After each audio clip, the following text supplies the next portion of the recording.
Mea tangsa sarik ni jorao khoi mare haduk bazaro kaisa legal awareness camp panda khlaijaka.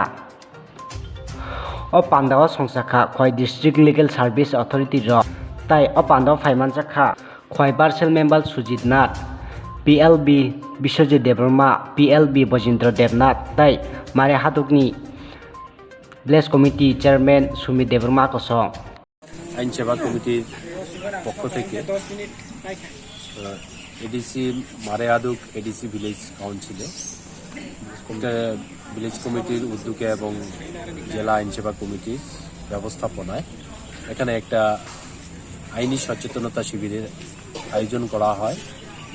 উপস্থিত রয়েছেন আমাদের সেই ADC ভিলেজের মারে হাদুক ADC ভিলেজের chairman, উপস্থিত এখানকার বিশিষ্ট নাগরিক সমাজসেবী অরুণ দেববর্মা মহোদয় এবং জনগণ অত্র এলাকায় সকলে সমবেত হয়ে এখানে আমরা বিকেল 3:30টাতে শুরু হয়। অনুষ্ঠানটা দীর্ঘ সময় চলে এবং সকলেই স্বতঃস্ফূর্তভাবে এখানে উপস্থিত থেকে সাফল্যমণ্ডিত করে তোলেন আজকের এই অ্যাওয়ারনেস ক্যাম্প। কি বলেছেন? আমি বলতে চাই, মানুষ আইনটা সম্পর্কে একটু সচেতন এবং সজাগ থাকুক, যাতে আগামী দিনে যাতে আমাদের এই সমাজ থেকে অপরাধমূলক কাজগুলো যাতে কম সংগঠিত হয়। আজকের যুব সমাজ বিভিন্নভাবে তারা বেআইনি কাজের সাথে জড়িয়ে যাচ্ছে, যেমন NDPS ড্রাগসের ব্যবসার সাথে জড়িয়ে গিয়ে তার নিজের যে জীবনটা সেটাকে তারা ধ্বংস করে দিচ্ছে, তাদের সুন্দর ভবিষ্যৎটাকে, সোনালী ভবিষ্যৎটাকে তারা নষ্ট করে দিচ্ছে। সেখান থেকে তারা বেরিয়ে এসে তারা সুশৃঙ্খলভাবে সততার সহিত তারা সুন্দর কোনো কাজ হাতে নিয়ে তাদের জীবনটা সংগঠিত করুক।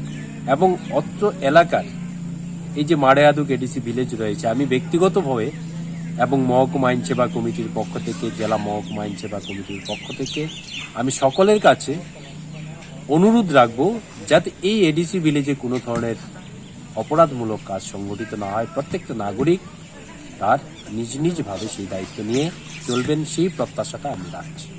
এখানে যারা অ্যাকচুয়ালি নারী পুরুষ SC ST ক্যাটাগরিভুক্ত যারা রয়েছেন তাদেরকে বিনামূল্যে আইনি পরিষেবা দেওয়া হয়। তারপর যারা জেনারেল ক্যাটাগরির নাগরিক রয়েছেন, যাদের বাৎসরিক আয় 1 লক্ষ টাকার ভিতরে রয়েছে, তারাও কিন্তু সেটা নিতে পারেন।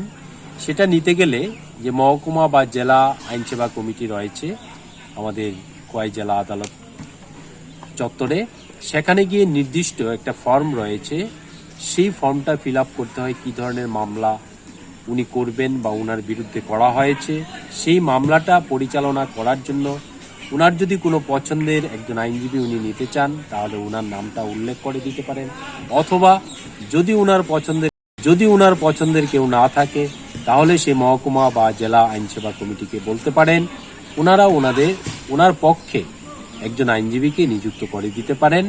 সেই আইনজীবীর যে পারিশ্রমিকটা রয়েছে সেটা মহকুমা এবং জেলা আইন সেবা কমিটির তরফ থেকে সেটা পরিশোধ করে দেওয়া হয়। না, এমন অনেক হচ্ছে, অনেক দিন ধরেই চলছে। আমি ব্যক্তিগতভাবে আমার এই আইনজীবী পেশায় যুক্ত হওয়ার পরে